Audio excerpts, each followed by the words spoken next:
A pristine Harvard Law graduation ceremony set against ivy-covered halls and proud family smiles, but beneath the caps and gowns, something stirs.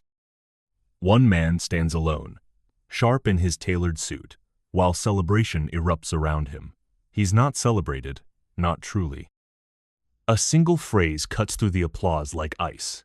Affirmative action success story. And just like that, the achievement cracks. What happened that led to this moment? How far will people go to diminish someone's brilliance, and who finally dared to expose the truth? Stick around for the ending. You won't see it coming.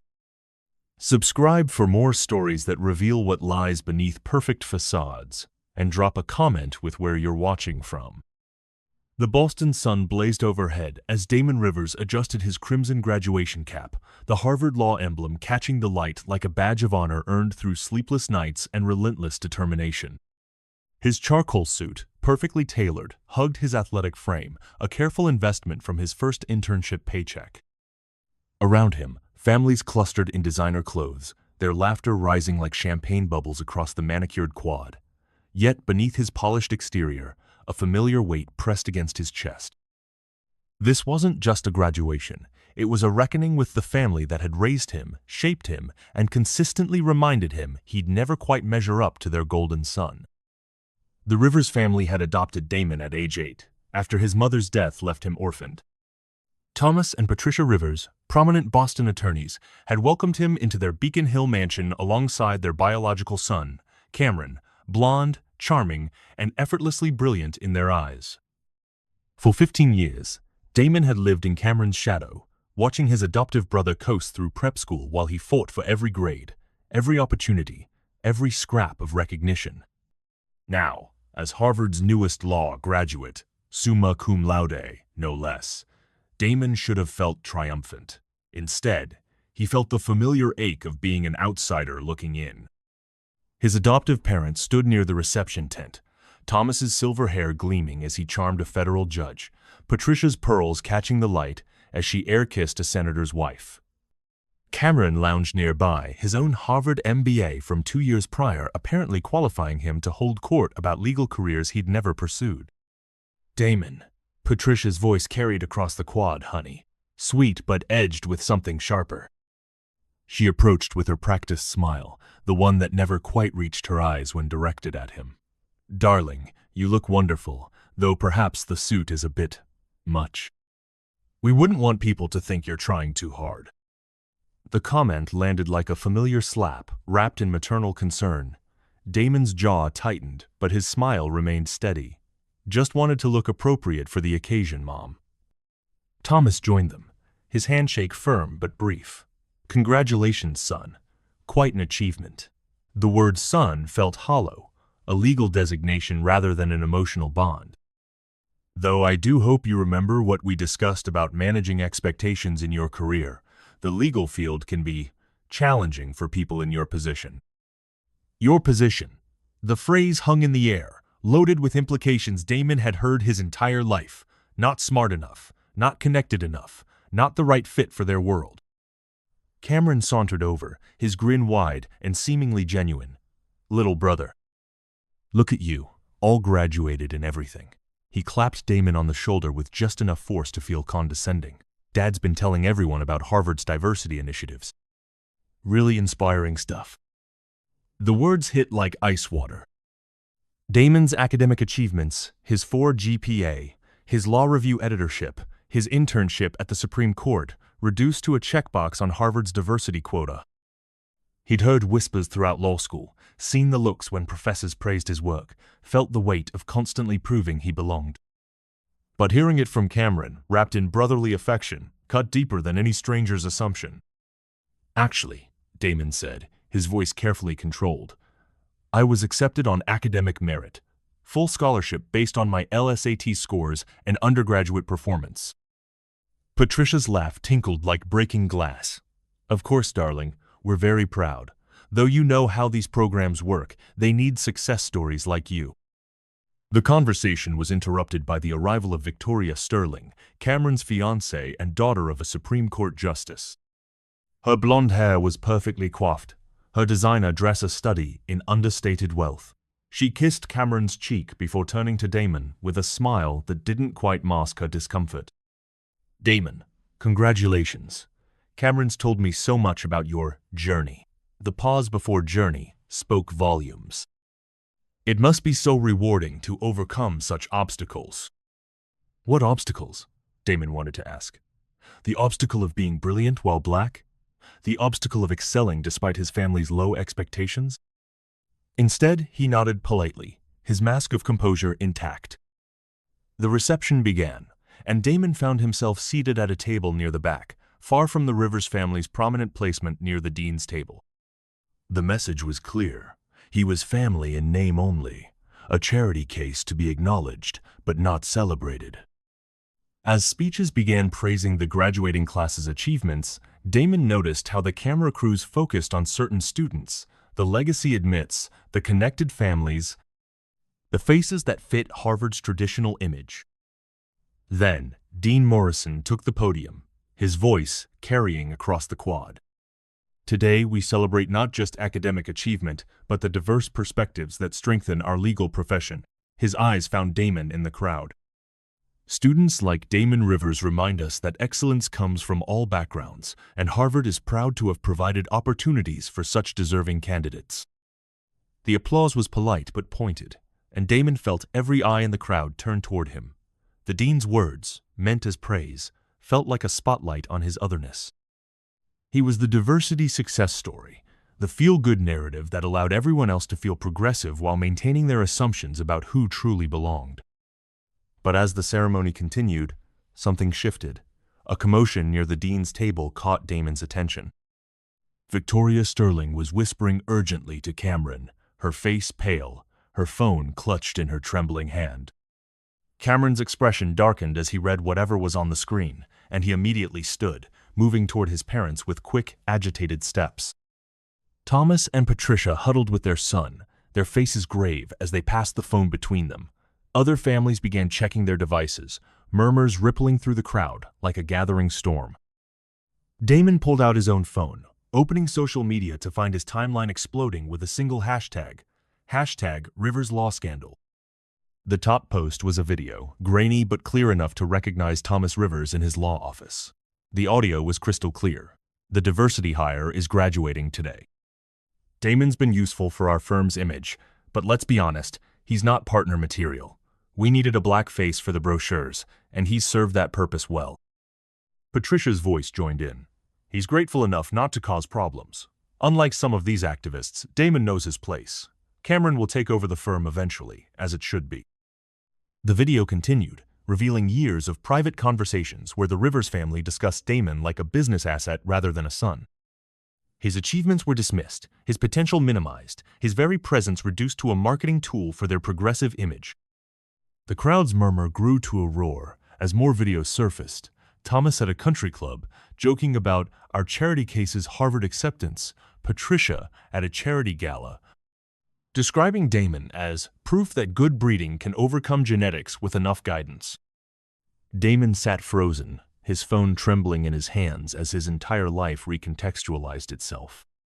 Every family dinner where his achievements were downplayed, every introduction where he was described as our adopted son rather than simply our son, every moment where he'd felt like an outsider.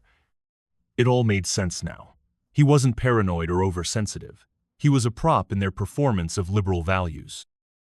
Cameron appeared at his table, his face flushed with panic. Damon, we need to talk. This is all being taken out of context. Context? Damon's voice was quiet, deadly calm. He stood slowly, his full height imposing as he faced his adoptive brother. What context makes calling me a diversity hire acceptable? What context explains 15 years of treating me like a charity case? The crowd had noticed the confrontation, phones appearing to record the drama unfolding at Harvard's graduation ceremony. Victoria Sterling approached, her earlier discomfort now replaced by desperate damage control. Damon, please, think about the family's reputation. Your reputation. This will hurt all of us. My reputation? Damon's laugh was sharp, cutting. My reputation is what? The grateful black son who should know his place?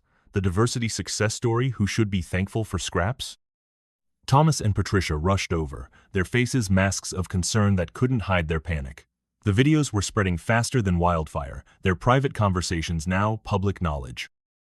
Their law firm's phones were undoubtedly ringing with reporters and clients demanding explanations. "Son," Thomas began, his voice strained, "we can explain."